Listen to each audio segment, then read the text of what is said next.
আসসালামু আলাইকুম সুপ্রিয় দর্শক, আপনাদের সকলকে শুভেচ্ছা জানিয়ে শুরু করছি আজকের এনটিভি ইউরোপ নিউজ। সাথে আছে মোহাম্মদ আবু তালেব। সংবাদের শুরুতেই জানিয়ে দেব আজকের প্রধান শিরোনামগুলো। ভারতে শনাক্ত হওয়া করোনার নতুন ডেল্টা প্লাস ধরন নিয়ে উদ্বেগ বাড়ছে বিশ্বজুড়ে। যুক্তরাজ্যে 41 জনের মধ্যে এই ভ্যারিয়েন্ট শনাক্ত। ব্রিটিশ রয়্যাল নেভির একটি ডেস্ট্রয়ারকে টার্গেট করে হামলা করেছে রাশিয়ার নৌবাহিনীর একটি যুদ্ধজাহাজ। এবং বাংলাদেশে চলমান লকডাউন কার্যকর করতে ঢাকা থেকে বাস ট্রেন চলাচল পুরোপুরি বন্ধ, চরম ভোগান্তিতে যাত্রীরা।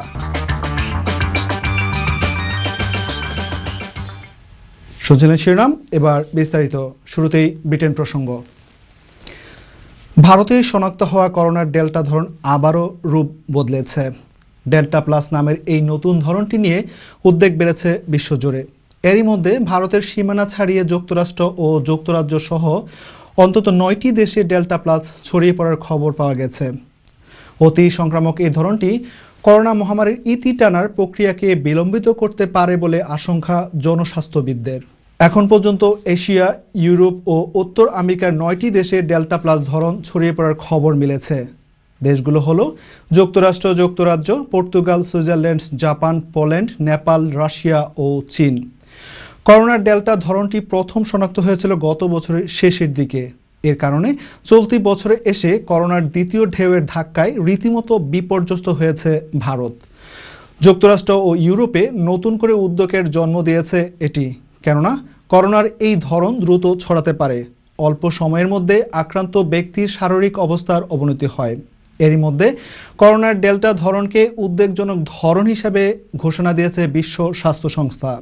সংবাদ মাধ্যম স্কাই নিউজ জানিয়েছে, যুক্তরাজ্যে 41 জনের মধ্যে ডেল্টা প্লাস ভ্যারিয়েন্ট শনাক্ত হয়েছে। করোনার ডেল্টা ভ্যারিয়েন্ট যুক্তরাজ্যে রীতিমতো আতঙ্ক ছড়াচ্ছে। দেশটিতে গত 24 ঘন্টায় নতুন করে আক্রান্ত হয়েছে 16,135 জন, যা গত 6 ফেব্রুয়ারির পর সর্বাধিক। গতকাল মঙ্গলবার ছিল 11,625 জন, সোমবার ছিল 10,633 জন। এ নিয়ে মোট আক্রান্তের সংখ্যা গিয়ে দাঁড়িয়েছে 46,67,870 জন। বর্তমানে হাসপাতালে ভর্তি রয়েছেন 1,508 জন। এদিকে গত 24 ঘন্টায় নতুন করে মৃত্যুর রেকর্ড করা হয়েছে 19 জনের। গতকাল মঙ্গলবার ছিল 27 জন, সোমবার ছিল 5 জন। মোট মৃত্যুর সংখ্যা 1,28,027 জন। এ পর্যন্ত ভ্যাকসিনের প্রথম ডোজ নিয়েছেন 4,34,48,680 জন। উভয় ডোজ নিয়েছেন 3,17,40,115 জন। এদিকে করোনার মোকাবেলায় যুক্তরাজ্য সরকার গৃহীত বিভিন্ন পদক্ষেপ এবং ভ্যাকসিন প্রদান কার্যক্রমের সর্বশেষ তুলে ধরতে 10 ডাউনিং স্ট্রিটের সংবাদ সম্মেলনের আয়োজন করা হয়। এতে বক্তব্য রাখেন ভ্যাকসিন মন্ত্রী নাদিম জাওয়াই। দর্শক, চলুন সংবাদ সম্মেলনের কিছু অংশ দেখে আসি। We've already given first doses to almost half of all 25 to 29-year-olds in England. And only a week after the programme opened to all adults on Friday, one third of people aged between 18 and 24 have had their first dose. To all of the young people who have stepped up, I want to say a huge thank you. You've protected yourself, you've protected your families, and you've protected your communities. Because the one thing you know, we know, is the vaccines are making the real difference. The vaccines are our way out of this pandemic. The latest data show that the vaccination programme has already saved over 14,000 lives, and I can share with you that now it has prevented over 44,500 hospitalizations in England alone. British royal নেভির একটি ডেস্ট্রয়ারকে target করে হামলা করেছে রাশিয়ার নৌবাহিনীর একটি যুদ্ধজাহাজ। এটিকে সতর্কতামূলক গোলা ছোড়া বলে জানিয়েছে রাশিয়া। তবে যুক্তরাজ্যের প্রতিরক্ষা মন্ত্রণালয় দাবি করেছে কোনো সতর্কতামূলক গোলা ছোড়া হয়নি। সংবাদ মাধ্যম বিবিসি জানিয়েছে 20টির বেশি রাশিয়ান যুদ্ধবিমান এবং দুটি কোস্টগার্ড জাহাজ যুক্তরাজ্যের ডেস্টারকে অনুসরণ করেছে, যেটি ক্রিমিয়ার কাছাকাছি অঞ্চল দিয়ে চলাচল করছে। যুক্তরাজ্যের রয়্যাল নেভি শিপে অবস্থানরত বিবিসির সংবাদদাতা জানিয়েছেন, রাশিয়ান সামরিক বাহিনী জাহাজটিকে বিভিন্নভাবে হেনস্থা করছে। Most of our information at the moment from this Russian Defense Ministry statement, it says that about 3 hours ago, warnings were given to the British ship, the HMS Destroyer. Those warnings were ignored. It was supposedly entering into Russian territorial waters. Warning shots were apparently fired from a Russian border patrol ship. And then about 10 minutes after that, a Russian fighter jet, a Sukhoi 24, carried out what they're calling a warning bombing along the route that this HMS Destroyer was going along. 4 bombs were apparently dropped, and then the British ship changed direction. যুক্তরাজ্যে বসবাসরত you নাগরিকদের অনেকে দেশটিতে স্থায়ীভাবে বসবাসের আবেদন করে সফল হয়েছেন। দেশটিতে ইতিমধ্যে 5.6 মিলিয়ন ইউরোপিয়ান অর্থনৈতিক অঞ্চলের নাগরিকেরা স্থায়ীভাবে বসবাসের আবেদন করেছেন। তবে ইউর যে সকল নাগরিক যুক্তরাজ্যে স্থায়ীভাবে বসবাসের জন্য আবেদন করেননি, তাদের হাতে আর মাত্র 1 সপ্তাহ সময় রয়েছে। সংবাদ মাধ্যম বিবিসি জানিয়েছে, প্রায় 400,000 আবেদনের এখনও কোনো সুরাহা হয়নি এবং সরকারি হেল্পলাইনে দৈনিক হাজার হাজার মানুষ ফোন করেছে এই ব্যাপারে তথ্য জানার জন্য। এদিকে যুক্তরাজ্য সরকারের পক্ষ থেকে জানানো হয়েছে, দেশটির ইমিগ্রেশন কর্মকর্তারা যে সকল ইউ নাগরিক আবেদন করেননি 28 দিনের মধ্যে আবেদন করার জন্য সতর্কতামূলক চিঠি দেওয়া শুরু করবে। তবে হোম অফিসের পক্ষ থেকে বলা হয়েছে, কেউ যদি যুক্তিসঙ্গত কারণে আবেদন করতে দেরি করে তাদের যথেষ্ট সময় দেওয়া হবে। দর্শক, এবার বাংলাদেশ প্রসঙ্গ। করোনার সংক্রমণ ঠেকাতে চলমান লকডাউন কার্যকর করতে ঢাকা থেকে বাস ট্রেন চলাচল পুরোপুরি বন্ধ রয়েছে। অন্যান্য জেলার সাথে ঢাকাকে বিচ্ছিন্ন করতে অনেকটা আকস্মিকভাবে নেওয়া এমন সিদ্ধান্তের বিপাকে পড়েছেন ঢাকায় আসা মানুষেরা। বিস্তারিত দেখুন রিপোর্টে। যেই সময়টাতে যাত্রীদের উপচে পড়া ভিড় থাকার কথা, ঠিক সেই সময়ে কমলাপুর স্টেশনের প্ল্যাটফর্মে একজন যাত্রীকেও খুঁজে পাওয়া গেল না। এইসব দৃশ্যই বলে দেয়, লকডাউনকে কার্যকর করতে ঢাকা থেকে দূরপাল্লার গণপরিবহন চলাচল বন্ধ করার যে সিদ্ধান্ত নেওয়া হয়েছে তা কতটা জোরালোভাবে পালন করা হচ্ছে। তবে ওই প্ল্যাটফর্মে ঢোকার আগে টিকিট কাউন্টারে দেখা গেল সম্পূর্ণ ভিন্ন দৃশ্য। বুধবার থেকে ট্রেন চলাচল বন্ধ এমনটা জেনে খুব যৌক্তিকভাবেই তারা টিকিটের টাকা ফেরত নিতে এসেছিলেন, কিন্তু এখানে এসে রেল কর্তৃপক্ষের যেসব যুক্তির কথা শুনলেন সেটা কোনোভাবেই তারা মেনে নিতে পারছেন না। এই টিকিটটা নেওয়ার পর আমি টাকা চাইতে গেছি, টাকা বলে যে এটা 25 তারিখের টিকিট, 26 তারিখের টিকিট, তুমি 26 তারিখে সকালে আসে টাকা নিয়ে যাবা। তাহলে আঙ্কেল আমি ভূঁইয়াপাড়া থেকে 200 টাকাতে সিএনজি ভাড়া করে আসছি, আবার যাবো 200 টাকা, তাহলে আমার 400 টাকা শেষ। আমার টিকিট ভাড়া হচ্ছে 360 টাকা। করোনা ভাইরাসের বিস্তার রোধ করার জন্যই তো এই ট্রেনটা অফ করা হচ্ছে, কিন্তু এখন যদি আমাদের এই টিকিটের জন্য বারবার আসতে হয় তো এখানে তো কোনো কাজ হচ্ছে না। রেল কর্তৃপক্ষের বিরুদ্ধে যাত্রীদের অনিয়মের অভিযোগ যাই থাকুক, এক্ষেত্রে কর্তৃপক্ষ নিয়মের ব্যাপারে এতটাই কঠোর যে যাত্রীদের ভোগান্তি তাদের আমলে নেওয়ার সুযোগ নেই। তাই ট্রেন যেদিন ছাড়বে সেদিনই কেবল তাদেরকে টাকা ফেরত দেওয়া হবে। সেই ডেটা আসতে হবে। এটার কারণ তো কম্পিউটারে ওইভাবে সার্ভার নিযুক্ত করা, যেভাবে সার্ভার সেট করা, সেই সেট অনুযায়ী যে দিনের টাকা সেদিনই ফেরত পাবে। এদিকে একই সময়ে রাজধানী থেকে দূরপাল্লার বাস চলাচল পুরোপুরি বন্ধ থাকায় লকডাউনের সেই আগের দৃশ্য। বাস চলাচল বন্ধ থাকায় অসংখ্য মানুষ পায়ে হেঁটে চলেছেন চরম অনিশ্চয়তার মধ্যে। চরম এই ভোগান্তির মধ্যে হেঁটে রওনা হয়েছেন অসংখ্য নারী ও শিশু। যখনই কোনো প্রাইভেট গাড়ির দেখা পাওয়া যাচ্ছিল তখনই হুমড়ি খেয়ে পড়ছেন ঢাকায় এসে আটকে পড়া যাত্রীরা। আমার বাড়ি খুব সমস্যা, সেই জন্য যাইতেছি। এখন আমার নর্মাল লাগতো 2 থেকে 300 টাকা, এখন যাচ্ছে 1000 টাকা, কেউ চাই 800, কেউ চাই 700 টাকা।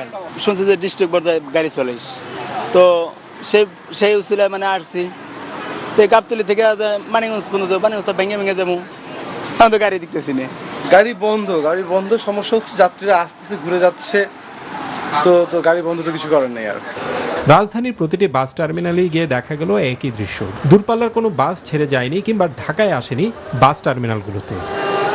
Ashikur Rahman Chowdhury, NTV news, Dhaka. জাতীয় পরিচয়পত্র স্বরাষ্ট্র মন্ত্রণালয়ে স্থানান্তরের বিষয়ে এখনও সিদ্ধান্ত হয়নি জানিয়ে প্রধান নির্বাচন কমিশনার KM নুরুল হুদা বলেছেন, এ কার্যক্রম স্থানান্তরের করলে নির্বাচন কমিশনের অসুবিধা হবে। এদিকে স্বরাষ্ট্রমন্ত্রী বলেছেন, NID সেবা স্বরাষ্ট্র মন্ত্রণালয়ে এলে সমন্বয়হীনতা হবে না। বিস্তারিত দেখুন রিপোর্টে। জাতীয় পরিচয় নিবন্ধন কার্যক্রম নির্বাচন কমিশনের কাছ থেকে স্বরাষ্ট্র মন্ত্রণালয়ের অধীনে ন্যস্ত করা হচ্ছে। মন্ত্রণালয়ের সুরক্ষা সেবা বিভাগ কাজটি করবে, যার জন্য জাতীয় পরিচয় নিবন্ধন আইন সংশোধন করতে হবে। এরই মধ্যে প্রধানমন্ত্রীর কার্যালয় থেকে এ বিষয়ে কার্যকর ব্যবস্থা নিতে মন্ত্রিপরিষদ বিভাগকে চিঠি দেওয়া হয়েছে, যার অনুলিপি স্বরাষ্ট্র মন্ত্রণালয় এবং নির্বাচন কমিশনকেও দেওয়া হয়েছে। তবে সিইসি নুরুল হুদা বলছেন, জাতীয় পরিচয়পত্র নিবন্ধন কার্যক্রম নির্বাচন কমিশন থেকে স্থানান্তর করলে ইসি বেশ কিছু সমস্যায় পড়বে। যেগুলো লোকের তৈরি করেছে এইরকম অভিজ্ঞ সম্পন্ন ব্যক্তি, তাদের আবার নতুন করে তৈরি করতে হবে। আমাদের অসুবিধা হবে, হয়তো সেটা অসুবিধা হবে, ইনিশিয়ালি কিছুটা ডিজিটাইজেশন হয়তো আমাদের হবে। এনআইডি হস্তান্তর করা না করা নিয়ে দুই পক্ষেরই যুক্তি আছে উল্লেখ করে সিইসি বলেন, এসব নিয়ে আলোচনায় বসতে হবে। অবশ্যই সেটা এইভাবে তো পায় না, আলোচনা করতে হবে কীভাবে নিবে না নিবে, অবশ্যই সেটা একটা আলোচনা হবে। তা তো স্বাভাবিক আপনারা বুঝতে পারেন যে একবারে এটা তো টেবিল চেয়ার না যে উঠে নিয়ে গেলাম, মানে স্যার একটা চিঠির মাধ্যমে এটা নিয়ে যাওয়া যাবে না, ডায়ালগে বসতে হবে অবশ্যই। এদিকে স্বরাষ্ট্রমন্ত্রী এক অনুষ্ঠান শেষে সাংবাদিকদের বলেন, এনআইডির কার্যপরিধি অনেক বৃহৎ। একজন নাগরিকের জন্মের পর থেকে মৃত্যু পর্যন্ত এই পরিচয়পত্র প্রয়োজন পড়ে। যৌক্তিক প্রয়োজনেই এনআইডি সেবা সরকারের কাছে নেওয়া হচ্ছে। এনআইডিটি হলো মূল, সে যে বাঙালি, সে বাংলাদেশের মানুষ, কিন্তু সে ভোটার কিনা সেটা হলো 18 বছর পরে সে ভোটার। ইলেকশন কমিশন সাধারণত তারা ভোটার লিস্ট তৈরি করে, সেই ভোটার লিস্ট তৈরি করার যত ধরনের সহযোগিতা এই এনআইডি থেকে পাওয়ার, সেগুলো তারা পাবেন। এটা সিস্টেমই তাই থাকবে। কাজে এটা সঙ্গত কারণেই এটা যথাস্থানেই সরকার কর্তৃক নির্দেশনা দিয়েছে, যথাস্থানে আসে। Tamjid Suman, NTV news, Dhaka. আন্তর্জাতিক প্রসঙ্গ। ইরান সংশ্লিষ্ট 36টি ওয়েবসাইট বন্ধ করে দিয়েছে যুক্তরাষ্ট্র। এজন্য ওয়েবসাইটগুলোতে বিভ্রান্তি ছড়ানো এবং সহিংস সংগঠনের সঙ্গে জড়িত থাকার কারণ দেখানো হয়েছে। বার্তা সংস্থা রয়টার্স জানিয়েছে, মঙ্গলবার যুক্তরাষ্ট্রের বিচার বিভাগ জানিয়েছে, মার্কিন নিষেধাজ্ঞা লঙ্ঘনের দায়ে ওয়েবসাইটগুলোকে অফলাইন করে দেওয়া হয়েছে। তবে কয়েক ঘন্টার মধ্যেই নতুন ডোমেইন খুলে ওয়েবসাইটগুলো আবারও সচল হয়েছে। যুক্তরাষ্ট্রের বিচার বিভাগের এক বিবৃতিতে বলা হয়, নিষেধাজ্ঞা অমান্য করায় আদালতের রায়ে যুক্তরাষ্ট্র আজ Iranian Islamic radio and television ইউনিয়নের ব্যবহার করা 33টি ওয়েবসাইট এবং কাতাইব হিজবুল্লাহ পরিচালিত 3টি ওয়েবসাইট বন্ধ করেছে। বন্ধ করা ওয়েবসাইটের মধ্যে আছে ইরান সরকারের ইংরেজি ভাষার প্রধান satellite television channel press TV এবং আরবি সংস্করণ আল আলম টিভি। দর্শক, সময় হল একটি বিজ্ঞাপন বিরতির। ফিরে এসে থাকছে সিলেট অফিস থেকে পাঠানো তথ্য ছবি নিয়ে সংবাদ প্রতিদিন সিলেট। ইসলামী ব্যাংক বাংলাদেশ লিমিটেড মৌলভীবাজার শাখার অধীনে কমলগঞ্জ উপজেলার শমশেরনগর বাজারে ইসলামী ব্যাংক লিমিটেডের 189তম উপশাখার উদ্বোধন করা হয়েছে। গতকাল মঙ্গলবার 22 জুন শমশেরনগর বাজারের চৌধুরী ম্যানশনে এই শাখার আনুষ্ঠানিক উদ্বোধন করেন ব্যাংকের এক্সিকিউটিভ ভাইস প্রেসিডেন্ট ও সিলেট জোন প্রধান শিকদার মোহাম্মদ শিহাবুদ্দিন। কমলগঞ্জ উপজেলা থেকে আমাদের সহকর্মী পিন্টু দেবনাথ জানান, ইসলামী ব্যাংক বাংলাদেশ লিমিটেড মৌলভীবাজারের ভাইস চেয়ারম্যান ও শাখা প্রধান মোহাম্মদ জিয়াবুল আলমের সভাপতিত্বে অনুষ্ঠানে বিশেষ অতিথি হিসেবে উপস্থিত থেকে বক্তব্য রাখেন কমলগঞ্জ উপজেলা পরিষদ চেয়ারম্যান অধ্যাপক মোহাম্মদ রফিকুর রহমান, ব্যাংকের শ্রীমঙ্গল শাখা প্রধান মোহাম্মদ হাবিবুর রহমান, সাংবাদিক মুজিবুর রহমান রঞ্জু, শমশেরনগর বাজারের ব্যবসায়ী মোহাম্মদ আয়ুব আলী। অনুষ্ঠানে স্বাগত বক্তব্য রাখেন ইসলামী ব্যাংক শমশেরনগর উপশাখার প্রধান আবুল কালাম। পরে ফিতা কেটে উপশাখার আনুষ্ঠানিক উদ্বোধন করা হয়। উদ্বোধনী অনুষ্ঠানে বক্তারা বলেন, ইসলামী ব্যাংক শুধুমাত্র দেশের কোটি মানুষের জাতীয় আস্থা ও বিশ্বাসের প্রতিষ্ঠানই নয়, বরং বিশ্বের 1000 সেরা ব্যাংকের মধ্যে বাংলাদেশের একমাত্র ব্যাংক হিসাবে আন্তর্জাতিক ব্যাংকিং অঙ্গনে বাংলাদেশের ব্র্যান্ডিং প্রতিষ্ঠানে পরিণত হয়েছে। তাছাড়া দেশের ব্যবসা বাণিজ্য সম্প্রসারণে এসএমই ও ক্ষুদ্র বিনিয়োগ খাতে ইসলামী ব্যাংক গুরুত্বপূর্ণ অবদান রেখে যাচ্ছে।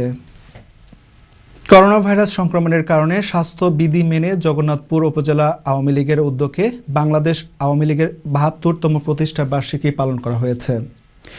সুনামগঞ্জের জগন্নাথপুর থেকে আমাদের সহকর্মী মোহাম্মদ আব্দুল হাই জানান, সকালে দলীয় কার্যালয়ে জাতীয় ও দলীয় পতাকা উত্তোলন, বঙ্গবন্ধুর প্রতিকৃতিতে পুষ্পস্তবক অর্পণ শেষে প্রতিষ্ঠা বার্ষিকীর কেক কাটা হয়। পরে দলীয় কার্যালয়ে আলোচনা সভায় প্রধান অতিথির বক্তব্যে সুনামগঞ্জ জেলা আওয়ামী লীগের সহসভাপতি বর্ষিয়ান নেতা সিদ্দিক আহমদ বলেছেন, আওয়ামী লীগ মাটি ও মানুষের সংগঠন। জাতির জনক বঙ্গবন্ধু শেখ মুজিবুর রহমানের নেতৃত্বে মহান মুক্তিযুদ্ধের মধ্যে দিয়ে দেশ একটি স্বাধীন সার্বভৌম রাষ্ট্রে পরিণত হয়। তিনি দেশের উন্নয়নে অগ্রযাত্রায় দলীয় নেতাকর্মীদের ঐক্যবদ্ধভাবে কাজ করে যাওয়ার আহ্বান জানান। উপজেলা আওয়ামী লীগের সভাপতি আকমল হোসেনের সভাপতিত্বে ও সাধারণ সম্পাদক রেজাউল করিম রিজুর পরিচালনায় আওয়ামী লীগের সহসভাপতি আব্দুল কাইয়ুম মোশাহিদ, সাবেক মেয়র মিজানুর রশিদ ভুইয়া, আওয়ামী লীগ নেতা, ইউনিয়ন পরিষদের চেয়ারম্যান প্রার্থী মকসুদ মিয়া কোরেশি, আজমল হোসেন মিঠু, যুবলীগ সভাপতি কামাল উদ্দিন সহ অঙ্গ ও সহযোগী সংগঠনের নেতৃবৃন্দরা বক্তব্য রাখেন। সত্যম শিবনম সুন্দরম ও নম শিবায়, হর হর মহাদেব এই দিব্যে মহামন্ত্র ধারণ করে সিলেটের জুন্তা উপজেলার ডৌডি গ্রামে শ্রী শ্রী রাগা গোবিন্দ মন্দির প্রাঙ্গণে 23 জুন বুধবার নাথ কল্যাণ সমিতির বাংলাদেশ সিলেট জেলা শাখার আয়োজনে উপনয়ন সংস্কার ও সমাবর্তন শীর্ষক আলোচনা সভা 2021 অনুষ্ঠিত হয়েছে। সিলেট থেকে আমাদের সহকর্মী পিন্টু দেবনাথ জানান, আলোচনা অনুষ্ঠানে প্রধান অতিথি হিসেবে উপস্থিত ছিলেন নাথ কল্যাণ সমিতির বাংলাদেশ কেন্দ্রীয় কমিটির সাধারণ সম্পাদক শ্রী শ্যামল কৃষ্ণ দেবনাথ। প্রধান আলোচক হিসেবে উপস্থিত ছিলেন নাথ কল্যাণ সমিতি বাংলাদেশ সিলেট বিভাগের আহ্বায়ক শ্রী রামচন্দ্র দেবনাথ। সুনীল দেবনাথের সভাপতিত্বে ও নাথ কল্যাণ সমিতি বাংলাদেশ হবিগঞ্জ জেলা শাখার সাধারণ সম্পাদক স্বপন কুমার দেবনাথের সঞ্চালনায় অনুষ্ঠানে বিশেষ অতিথি হিসেবে বক্তব্য রাখেন কেন্দ্রীয় কমিটির দপ্তর সম্পাদক শশাঙ্ক দেবনাথ, মৌলভীবাজার জেলা শাখার সভাপতি মহেন্দ্র চন্দ্র দেবনাথ, সাধারণ সম্পাদক বেনু দেবনাথ, মৌলভীবাজার জেলা শাখার সাংগঠনিক সম্পাদক স্বপন দেবনাথ, সিলেট জেলা শাখার সাধারণ সম্পাদক অরুণ দেবনাথ, বীরেন্দ্র দেবনাথ, শিবু দেবনাথ, গুণমণি দেবনাথ প্রমুখ। স্বাগত বক্তব্য রাখেন সিলেট জেলা শাখার সহ সাধারণ সম্পাদক সুশান্ত দেবনাথ। অনুষ্ঠানে শুরুতে গীতা পাঠ করেন বিজয় দেবনাথ। অনুষ্ঠানে প্রধান অতিথি শ্রী শ্যামল কৃষ্ণ দেবনাথ 21 জন উপনয়ন সংস্কার সম্পন্নয়কারীদের গীতা গ্রন্থ বই উপহার প্রদান করেন। উল্লেখ্য, সিলেট বিভাগের বিভিন্ন গ্রাম থেকে আসা 21 জনকে উপনয়ন সংস্কার করার শ্রী রামচন্দ্র দেবনাথ। অনুষ্ঠানে সিলেট বিভাগের 4টি জেলা ও উপজেলা শাখা থেকে নাথ কল্যাণ সমিতি বাংলাদেশ এর নেতৃবৃন্দ উপস্থিত ছিলেন। হিন্দু স্বজাতির জন্য করেছি, তখন দেখলাম হিন্দুদের জন্য করি, কিন্তু আমার স্বজাতির জন্য তো আমি কিছুই করি না। এই আমরা নাথ কল্যাণ সমিতি গঠন করলাম, আমরা 28 জনে মিলে প্রথম শুরু করলাম। তাতে আজকে প্রায় 400 কতজন সদস্য আমাদের কেন্দ্রীয় কমিটি। আপনাদের আশীর্বাদে আরো সদস্য আমরা নবায়ন করছি, বাড়াচ্ছি।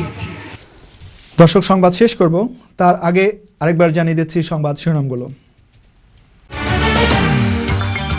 ভারতে শনাক্ত হওয়া করোনার নতুন ডেল্টা প্লাস ধরন নিয়ে উদ্বেগ বাড়ছে বিশ্বজুড়ে। যুক্তরাজ্যে 41 জনের মধ্যে এই ভ্যারিয়েন্ট শনাক্ত।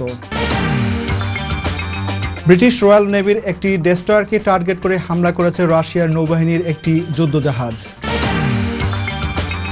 এবং বাংলাদেশে চলমান লকডাউন কার্যকর করতে ঢাকা থেকে বাস ট্রেন চলাচল পুরোপুরি বন্ধ, চরম ভোগান্তিতে যাত্রীরা। এই ছিল আমাদের হাতে থাকা এনটিভি ইউরোপ নিউজের সর্বশেষ আয়োজন। এই খবরের ভিডিও সহ আপডেট জানতে ভিজিট করুন ইউরোপ এনটিভি অনলাইন www.europntv.com। সাথে থাকার জন্য ধন্যবাদ সবাইকে। আল্লাহ হাফেজ।